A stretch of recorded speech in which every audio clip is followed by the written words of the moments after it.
To quickly make a copy of this existing button, I don't need to use the clipboard, but I can hold down the Option key on my keyboard and drag Alt if I'm working in Windows. And now I have 3 buttons.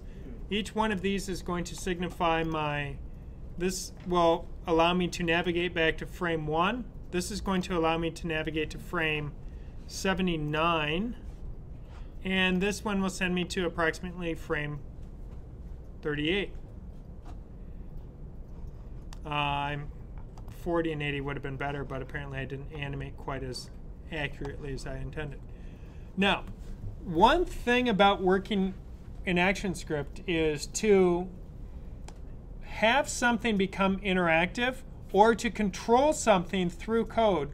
We have to be able to reference the object by its instance name. The instance name is the particular instance of that object, because notice these are 3 copies of my button symbol.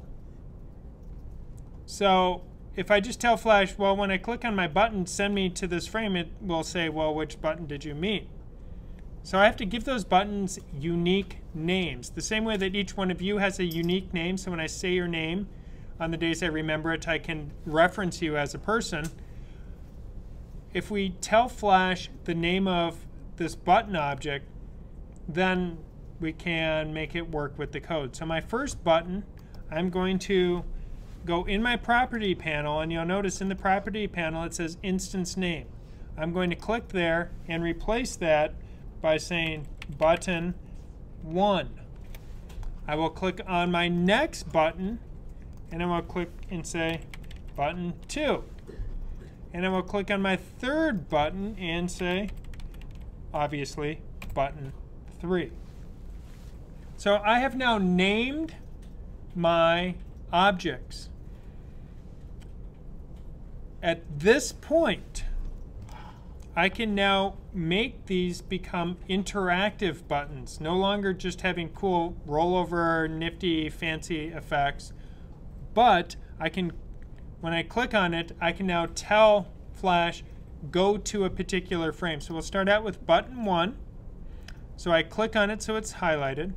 I go into my code snippets, and I will say, at this point, click to go to frame and play under timeline navigation.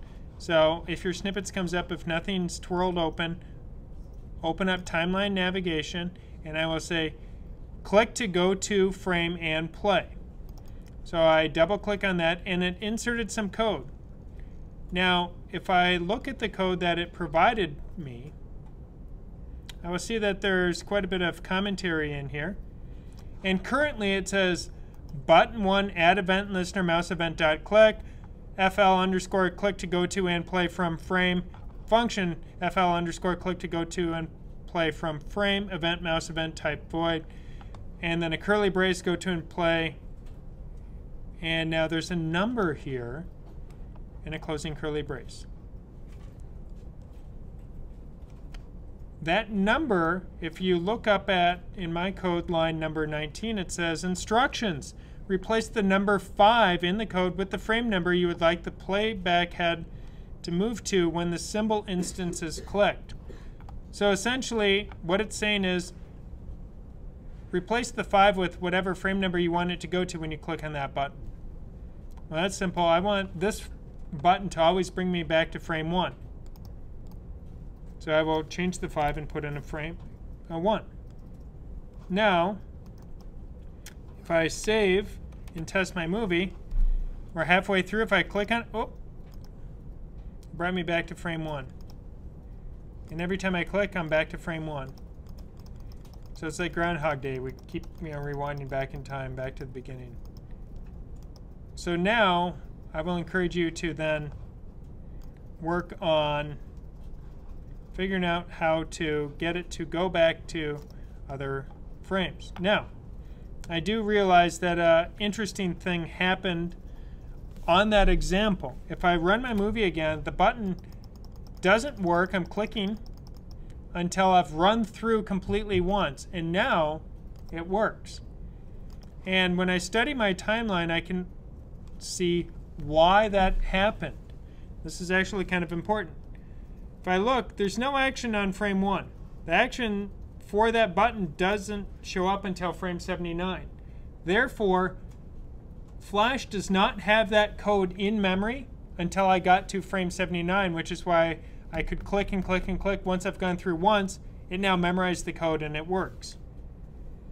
So I think what I need to do is fix things a little bit.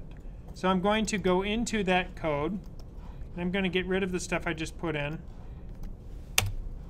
So we just have to stop at the end. Now my button has no code. If I go back to frame 1, click on my button, go to snippets, click to go to frame and play, change the 5 back to a 1. Now if I test my movie, it's already working on the first try. And if I look in the timeline, I will see that it added code on frame 1. So it's important to pay attention to where is your playback head when you decide to insert a code snippet. I burn myself and wish I wasn't doing a live recording to go throw up online so I could have it, correct the first go around. But those of you who are here can benefit from it. And also then it's a learning moment. Where's the playback head? Now if I put the playback head here, the middle button wouldn't work until I got to that point. So playback head at frame 1. I'm going to click on button 2. Go to my snippet. Go to frame and play. This time button 2, I'm going to change that to 38, which was approximately the middle of my animation. And now if I test this, I can see I can immediately jump to the middle. Middle, beginning, and the only one being left out is my button 3. So button 3 feels left out of the game, so go ahead and add in the third button to yours. I will do mine quickly just to get it done. And then we will all have 3 functioning buttons.